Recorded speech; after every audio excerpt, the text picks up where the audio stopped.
आखिर प्रॉब्लम है क्या। बहुत बार लोगों के साथ ऐसा होता है कि प्रॉब्लम डॉक्टर को या व्यक्ति को खुद नहीं समझ आ रहा होता कि रीज़न क्या है, उनकी बीमारी क्या है। टेस्ट सारे नॉर्मल आते हैं मगर प्रॉब्लम है। सब कुछ करवा लिया, सब कुछ देख लिया, काफ़ी चीज़ों पर इलाज करवा लिया मगर प्रॉब्लम फिर भी है। ऐसे कई सिम्टम्स हैं, ऐसे कई साइंस हैं जिनको वियर्ड या स्ट्रेंज बोला जा सकता है, जिनके पीछे यही नहीं समझ आता वो कारण क्या है। उसका रूट कॉज समझिए, उसको खुद हेल्थ कोचिंग से कैसे रिवर्स करें, आइए जानते हैं। हाय गाइस, मेरा नाम रविंदर सेन है, मैं हेल्थ कोच हूँ। आज हम डिस्कस करेंगे कुछ वियर्ड सिम्टम्स या कुछ ऐसे साइन जिनके पीछे ये नहीं समझ आता कारण क्या है, रिपोर्ट्स में भी नहीं आता मगर प्रॉब्लम है।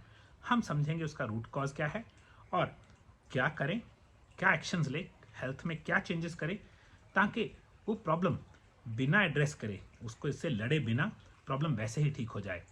तो पहली चीज़, कई सिम्टम्स ऐसे हैं जिनको मेडिकल साइंस में समझना मुश्किल है मगर वो आपको फील हो रहे हैं। उसमें कुछ चीज़ें हैं, अगर वो आप समझ जाएं, आप काफ़ी सारी प्रॉब्लम्स जिनको लगता है मेडिकल इशू समझ ही नहीं आ रहा, उसको खुद ब खुद सिर्फ सही डाइट से, न्यूट्रिशन से ठीक कर सकते हैं, रिवर्स कर सकते हैं बिना कोई दवाई खाए। हाँ, अगर कोई दवाई खा रहे हैं इट्स ओके, मगर इन चीज़ों की नॉलेज आपको हेल्थ एंगल समझाएगी, जैसे आयुर्वेदिक एंगल कि खुद ब खुद क्या किया जा सकता है। अब पहली चीज़ है, कई लोगों को ये नहीं पता कि अगर आपको चाय के बिना आपके माइंड में ब्रेन क्लियर नहीं होता है, सकता है ब्रेन फॉग है। ये एक बुरा सिम्टम है। कई बार कई लोगों को अगर वो खाना नहीं खाते उनका मूड खराब हो जाता है और खाना खा के मूड अच्छा हो जाता है, ये बुरा साइन है। कई लोगों को खाना खाने के बाद संतुष्टि नहीं होती, उनको थोड़ी सी चीनी, गुड़, चॉकलेट चाहिए ही चाहिए, फिर मूड ठीक हो जाता है, ये बुरा साइन है। कई लोग ऐसे हैं जो पूरा खाना खा लेते हैं मगर भूखी नहीं मरती, वो बुरा साइन है। अब कई लोगों को ऐसा होता है कि उनके कैसे कि उनको चिप्स या फिर भुनी हुई मूंगफली, नमकीन चीज़ों की क्रेविंग होती है, ये बुरा साइन है।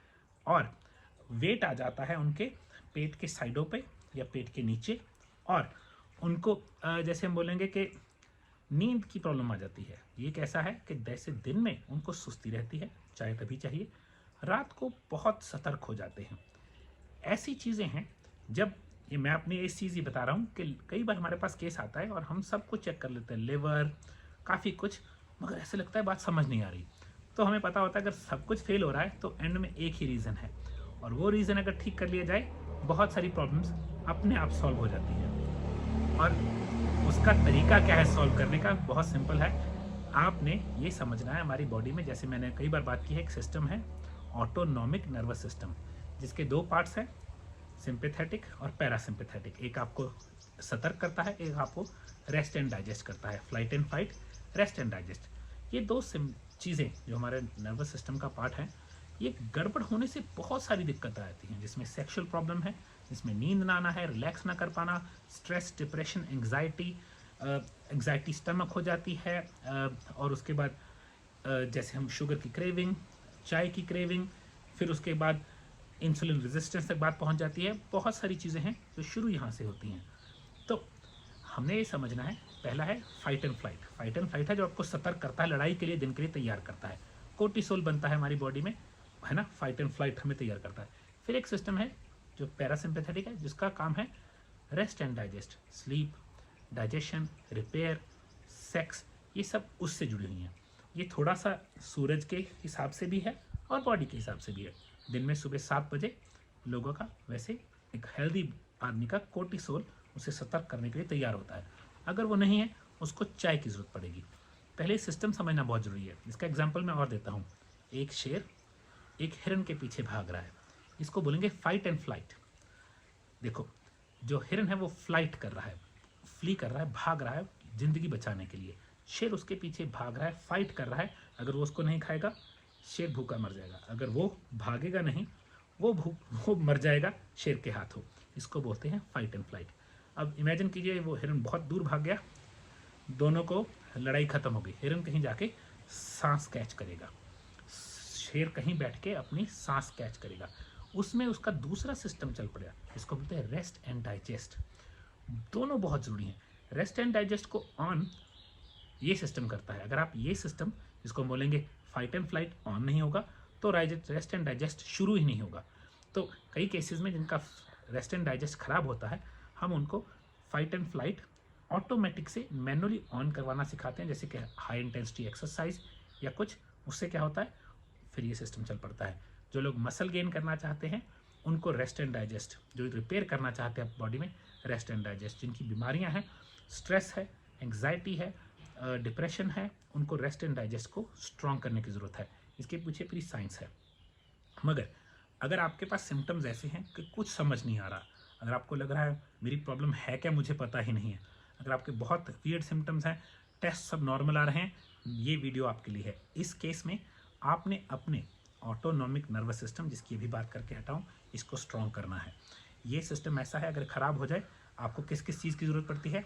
शराब की, स्लीपिंग पिल्स की, एंग्जाइटी मेडिसिन की, कोर्टिसोल या फिर प्रेडनिसोन। जो जितने लोगों को स्टीरॉइड्स रिकमेंड होता है वो क्यों होता है? उनका स्ट्रेस हार्मोन्स, एड्रिनल हार्मोन्स अच्छे नहीं रहे। बहुत सारी कंडीशंस हैं, जिन लोगों को मीठे की तलब लगती है, चॉकलेट की बहुत तलब होती है, स्पेशली जिनको खाना खा के भूख नहीं मिटती, बहुत सारे, या फिर वेट गेन हो रहा है, बिना बात के डबल चिन बढ़ती जा रही है, लव हैंडल्स आते जा रहे हैं, इन लोगों में ये फ्लाइट एंड फाइट या रेस्ट एंड डाइजेस्ट का प्रॉब्लम है। इसको ठीक करने का या इसको रिवर्स करने का, ठीक नहीं बोलेंगे, ख़राब कुछ नहीं है, हमने तो सिर्फ तंदुरुस्त होना है, बहुत सिंपल सा तरीका है। इसको ख़राब क्या करता है समझ लें। इसको पहली चीज़ ख़राब करती है स्ट्रेस, मेंटल स्ट्रेस। जिन लोगों को तनाव, स्ट्रेसफुल एनवायरनमेंट है, काम में गड़बड़ लोग हैं, तो मैं उनको बोलता हूँ लंबी सैर, और अगर स्ट्रेस बहुत खतरनाक है, ठीक ही नहीं हो सकता हैंडल, तो कई बार जॉब चेंज करनी पड़ती है या एनवायरनमेंट चेंज करना पड़ता है, वो तंदुरुस्त हो जाते हैं। पहले नंबर पे स्ट्रेस। देखिए स्ट्रेस आते ही आपकी बॉडी में, आपकी स्टमक एल्कलाइन हो जाती है। उससे क्या होता है? आपका खाया पिया ना हजम नहीं होता, कैल्शियम मैग्नीशियम एब्जॉर्ब नहीं होता, प्रोटीन एब्जॉर्ब नहीं होता, आपकी सेहत वैसे ही ख़राब हो जाएगी। तो स्ट्रेस केस को तो एप्पल साइडर बहुत ज़रूरी है। दूसरे नंबर पे इसकी क्या है, इनको वॉक स्ट्रेस को हैंडल करने के लिए बहुत चाहिए होती है, दिन में 2 या 3 बार। स्ट्रेस को और क्या हेल्प करता है? सिंपल अश्वगंधा, अडेप्टोजेंस, स्ट्रेस बस्टर या सुपर ब्रेन। स्ट्रेस में बहुत ज़्यादा चाहिए B1 न्यूट्रिशनल ईस्ट। जिसको भी स्ट्रेस होगा आप देखेंगे उनका B1 या बी कॉम्प्लेक्स बहुत कम हो जाता है, तो हम उसको न्यूट्रिशनल ईस्ट और बी कॉम्प्लेक्स या सॉरी B1 स्पेशल भी देते हैं कई बार। लेमन बाम टी जो कि हमारे स्ट्रेस बस्टर में है, उसका एक्सट्रैक्ट, ऐसी चीज़ें। स्लीप, इन लोगों की स्लीप इन्हेंस करनी पड़ती है। जैसे भी स्लीप कैसे इन्हेंस होती है? रात को लेट मत खाएं, सोने से पहले स्क्रीन्स या टीवी मत देखें, 4 बजे के बाद चाय कॉफ़ी का सेवन मत करें, लंबी सैर करें सोने से पहले, लाइट बंद कर दें 9:30-10 बजे ताकि आप आराम से सो जाएं। मेरी एक स्ट्रेस की मसाज है जो मैं सिखाता हूँ, पॉइंट्स, मेरी वीडियो है मेरे चैनल पे, वो स्ट्रेस मसाज करने से नींद अच्छी आती है। और कई बार अश्वगंधा काफ़ी हाई डोजेज में लेना पड़ता है स्ट्रेस को काउंटर करने के लिए। स्ट्रेस में और चीज़ें क्या ख़राब करती हैं या इन लोगों को क्या करना चाहिए? शुगर, जैसे हम बोलते हैं ना कि एक आग जल रही है उस पर तेल डालने वाली बात है और भड़क जाएगी, तो शुगर करते करते बंद। कार्बोहाइड्रेट्स बिल्कुल वही आग जैसे, क्योंकि वो शुगर बनाते हैं बॉडी में, इनको धीरे धीरे करके कार्बोहाइड्रेट्स और शुगर बंद करनी चाहिए। अच्छा ऑयल लेना चाहिए, जैसे कोकोनट ऑयल या देसी घी, अच्छी क्वालिटी का ऑर्गेनिक।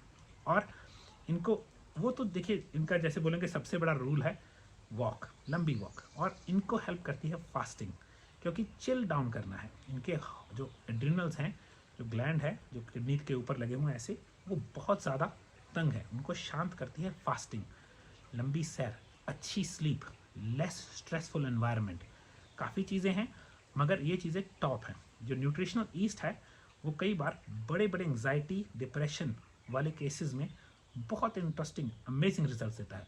जिन लोगों को भूलने की बीमारी है या डायमेंशिया हो गया है या जिनको कई वो पार्किंसंस है, वो ब्रेन की कंडीशंस लो V1 या हाई ब्लड शुगर से आती है, तो चीनी छोड़ के न्यूट्रिशन ईस्ट लेना शुरू कीजिए, हैरानी होगी।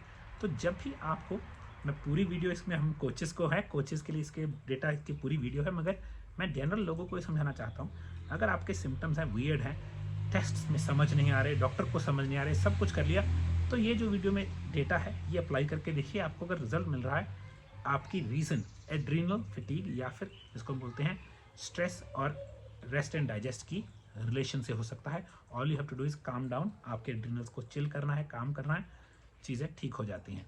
तभी जिन लोगों को स्ट्रेस की दिक्कत है उनको डॉक्टर्स क्या करते हैं, स्लीपिंग पिल, एंटी डिप्रेसेंट्स, वो क्या करते हैं, वो गलत तरीके से काम डाउन करते हैं।